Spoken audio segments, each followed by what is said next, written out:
when you learn how to display and demonstrate significant value through words, how to frame that conversation so the client sees and feels that you and your company are going to offer them a much better value. Welcome to the Sales Made Simple podcast.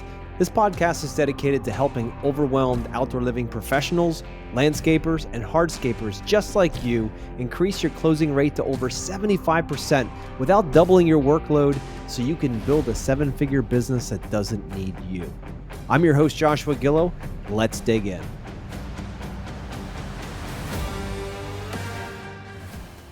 Good morning, America. Hey, today, I'm going to go into one of the biggest complaints I hear from contractors when they call in. One of the biggest complaints that they have is that they go out and they meet with customers and the customer has no way of differentiating the difference between them and the two other guys that came out and gave them a quote for the same job. Sound familiar? Going out there constantly working, trying to get new work, especially in the springtime, right? You're out there pounding the ground, constantly chasing as many leads as you possibly can, hoping some of them lock down and become clients for you. But at the end of it, what you find is you end up in this bidding war where you have multiple people putting a paper proposal in front of a client, and the client looks at it and makes a decision, most likely toward the lower price, right? And you're thinking, man, why do I keep losing all this work? Why am I constantly putting all this time into it? To put together proposals, to put together little designs, whatever it might be, just with my fingers crossed, just praying that I'm actually going to get this project because I got bills to pay. I got equipment that I have loans on. I have payroll. I've got all that to make. It's springtime. It was a long winter, and then all of a sudden, you're putting all these proposals out, which feels good. Get those proposals out, thinking, all right, I got my numbers dialed in. Everything's good. Now all of a sudden, you still find that you're only closing maybe 20 or 30% of them. And you're thinking, man, wait a minute here. Why is that the case? I'm doing the best I can. I know my numbers. There's no way these other guys are cheaper than me. I don't know why I keep getting into this competitive bid situation where clients always pick the cheaper one, right? Isn't that what we all are told? Isn't that what we're always led to believe here in the world of outdoor living, contracting and design, is that they always go for the cheapest price? And you know what? Sometimes they're right. Sometimes clients do that. Some clients are only after the transaction. They're only after exactly what they need, want, and desire at the cheapest price because maybe they're not going to be in their house that long. Maybe it's a 3 to 5 year play and they know it's not going to fall apart. So what do they care? It's the next buyer of the home's problem, not theirs. So what I'm going to share with you today is a little secret, an idea that helps get clients to stick better to your offering. In this concept, it's called the value stack. So if you've never heard of a value stack, the idea of a value stack is to clearly differentiate how your client will get value from your offering, how your business offers more value than anybody else in the market. Even if, here's the best part, even if what you offer is very similar to what others are offering. So let's say paver patio, for instance. You guys do the best paver patios around. You've got the best warranties. Your base is better than anybody's. You compact better. You do permeable. You name the thing. You do it really well. You use the best joint fill. You use the best edging, the best spikes, the best everything on your patios. But your proposals say very simply, oh, we're going to install a 16 by 20 paver patio behind your house with a little seating wall and a fire pit, and then a price, and with very little detail. Now the client looks at that and says, oh, okay, well, let's compare that to what the other two guys said. Because most are getting 3 bids. It's very common. They're taught that. Homeowners are taught to do their due diligence. So they get a look at the other 2 bids and they're thinking, well, wait a minute here. They all kind of say the same thing. 16 by 20 patio, same basic paver, same basic joint fill, same basic stuff. And keep in mind, listeners, that clients don't know this industry like we do. They don't know the difference in pavers. They don't know a good one from a bad one. They don't know what good joint fill is. They don't know what a good edging restraint is. They just see a patio. So we have to understand, we always have to come from the perspective of our prospects, and our prospects, our clients, don't understand all the minutia that we do. Sometimes we get a little nerded out by this stuff, right? Certain compaction ratings and the compactor you have and all of this and that and back and forth. And we get all excited about that stuff because we eat, live, and breathe this stuff on a daily basis. But keep in mind that homeowners don't. They don't do this every day. So for them, they're just looking at 3 different proposals. They see 16 by 20 paver patio, same paver. Okay. Sounds good. Maybe there's a difference in a warranty or a guarantee, but to a client, that's great. But the problem is they don't know if you're going to be in business in 5 to 10 years. So what good is a big, long warranty? So they look at it and they give, with that scenario, none of the companies have given the client any discernible difference between 1, 2, or 3. They all said 16 by 20 patios. Now, if you want to step up your game and you want to increase your value to your client without having to spend more money on new equipment or new advertising or anything, you can do this for free. It's called the value stack. It's when you figure out how to, or you learn is probably a better word, when you learn how to display and demonstrate significant value through words, how to frame that conversation so the client sees and feels, this is a significant word here, is feels, that you and your company are going to offer them a much better value, not price now, a better value for their investment, which normally means your price, or it could mean that your price is higher than others. And that's totally cool. If the client can see a discernible value increase in what you're offering them. So back to the scenario, a simple way to do that is to go into your proposals and make sure you're listing out all the details of what the project includes. So think about it. If you're in a situation where 2 other contractors come in and said 16 by 20 paver patio with this paver, installed this way, done, and it's maybe, I don't know, paragraph long max, and you come in with something much more detailed, the client will immediately feel like they're getting more value from you, even if the other 2 proposals include exactly the same thing, but they just didn't list it. So you'll hear me say this 1,000 times, but you'll hear me say it 1,000 more times. Work with less clients and take more time with each one. We're building relationships, not just a stream of revenue from each and every client. The more time you take with each client, you spend time on that proposal, getting those details right, that small detail right there could increase your closing rate by 5, maybe 10%, just by changing how you send out proposals, how detailed they are. Now, there's levels to this concept of value stacking. In our sales mastery program, we teach value stacking very deeply and how to do that from the very first phone call. So you're setting expectations and building value for your company and showing a discernible difference between you and everybody else they're working with or considering to be working with or interviewing for the project. It gives you a leg up from the very beginning, from the first phone call through the discovery process, all the way into that initial meeting and beyond. It sets the tone for everything. When a client reaches out to you and they feel something different about your company, and you can then deliver on those expectations that you've set from the very first phone call, think about how that client feels. Again, we're still in feeling. 80% of this decision is going to be emotional. If they don't feel it in their gut that you're the right fit, I don't care if you're the cheapest price. You may not even get the project. We found over the years, and I've seen this from hundreds of different outdoor living companies across the country, that the better you're able to articulate your value to the market, specifically in your sales process and your sales cycle, the better chance you have at closing a project, building a relationship, and starting a referral machine from that client. But that needs to be done very purposefully and very in an organized way.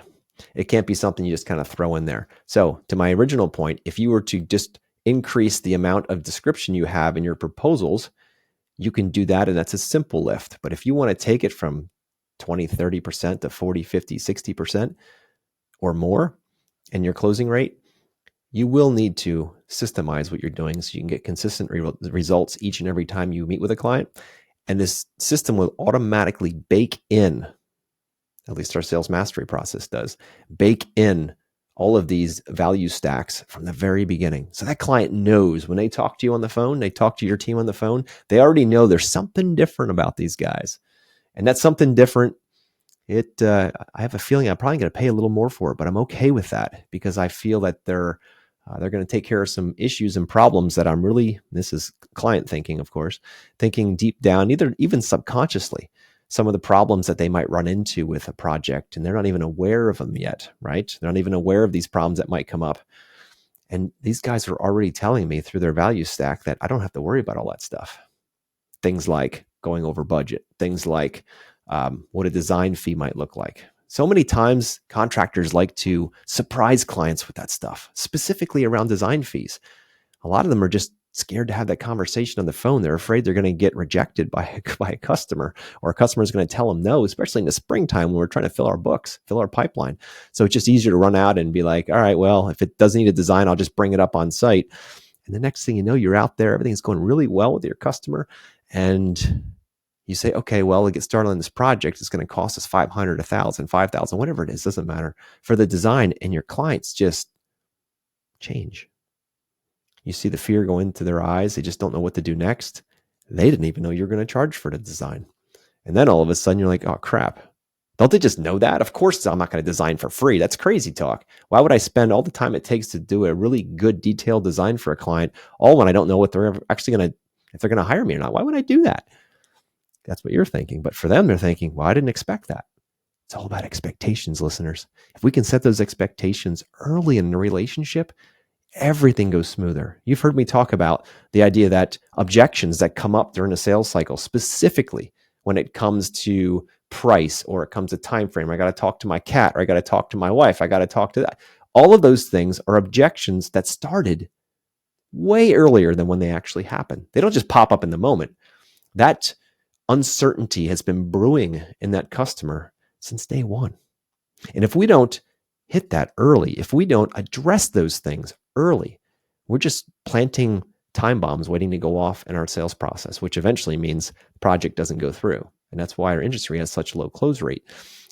When we start thinking like professionals, we start thinking, okay, well, if we get objections about the time we present the proposal, where back in our sales system can we start setting expectations for that proposal and its cost and budget and cost of the design and all those things? When can we set those? Is it better to do that after the design's been done and we're ready to go to present the proposal, and then all of a sudden all these prices come out, and then we've got a client who's overwhelmed? And a client that's overwhelmed is never in a good position to make a good decision. They're probably going to just clam up and shut down, right? Or do we start that conversation way back when we first phone call and work through our discovery process, setting expectations of what design's going to cost, what the project is going to cost, what timelines look like, all of that stuff before we ever meet with them at their home. That's the trick, guys. That's the trick in all of this, because if you want to build a relationship, it's all about setting expectations. Think about it in your personal relationships. If somebody can't expect you to show up on time, or if you're always not following through on your word, if you're not somebody who's trustworthy, or if you're not somebody who is good at shutting the lights off in the house when your spouse says, always shut the lights off, then you just kind of expect that you're not going to do it. The expectation is not positive for you. But if you guys sit down and talk about what that looks like ahead of time, set some framework for what that looks like, everything is smoother. Your entire process is smoother. And then you can, a lot of people call and it's like, look, I'm a really busy person. I'm running a company. I'm out there in the field constantly. I don't know exactly how I'm going to find time to learn how to do stuff like this, to learn a sales process. I don't understand how people are doing it. I'm barely able to find time for my kids. And the reason that happens in our industry is because we are yes men and women. We just say yes to clients and we run out to look at their projects. And again, industry average 20 to 30% in closing rate. That means that 70 to 80% of those leads that you chase will not become clients. And that is a huge, massive underscore waste of time. So that time that you're gaining back by spending more time with less clients and getting to know them deeper, that can be translated right into your ability to learn how to do this. And at the same time, if you slow it all down, it becomes a lot more fun too. It's not so stressful chasing so many people especially in the springtime. So I come on today to talk about the value stack, because when a value stack is done well, a client will feel like they're getting hundreds of thousands or tens of thousands or millions of dollars worth of value for very little money. Hence your proposal. We have to make sure their expectations are high. And when you deliver that proposal, it feels lower to them. And that's what helps them go forward. Now, we teach this intensely in our sales mastery classes so that you can do this. And every company is different. Every value stack is different parts of the country, the way different companies run.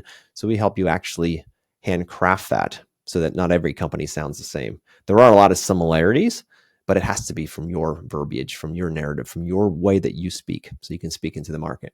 Then that information, that value stack, here's where it gets really cool. That value stack isn't just part of your sales process, that value stack becomes the same narrative that's on the website, the same narrative that's in your proposals, the same narrative that your salespeople, the same narrative that the owner, the same narrative that the crew, they all understand that same narrative. This way your company moves forward, everyone's rowing in the same direction, and they're doing it uniformly. So when Mrs. Jones comes out of the house and asks a question, everybody's in the know. You don't have one guy saying, yeah, we can take care of that. And the next guy's like, no, we need a change order. And the next guy's like, well, they don't even know how change orders work because we never talked about it. These are all things that are part of that bigger conversation. So anyone out there listening, if you're thinking, man, I'd love to be able to have my company stand out without having to spend a ton more money on new equipment or new advertising or new anything. This concept is what we call evergreen, which means once you get it in place, it lasts and lasts and lasts. Now, like anything else in the market, we've always has to adjust it based on the winds of the economy.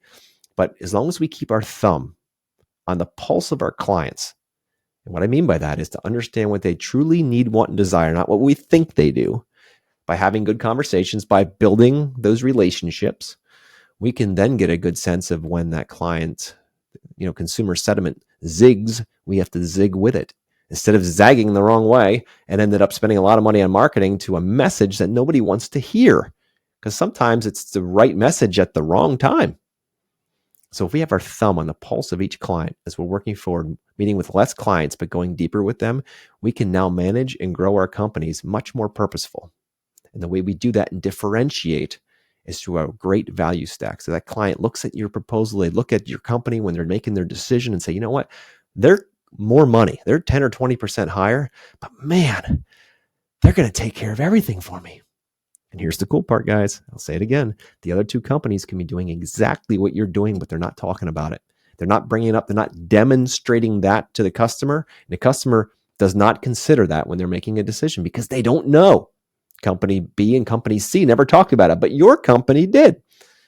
And now you, for 10, 20, 30% higher, get the job. Such a powerful concept. It's called value stack.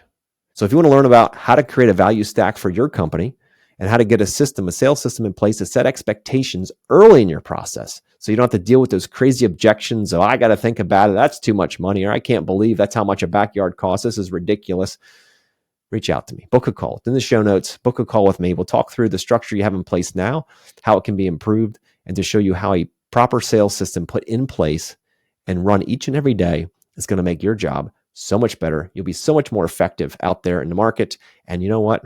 With a great value stack in place, the whole thing becomes more fun.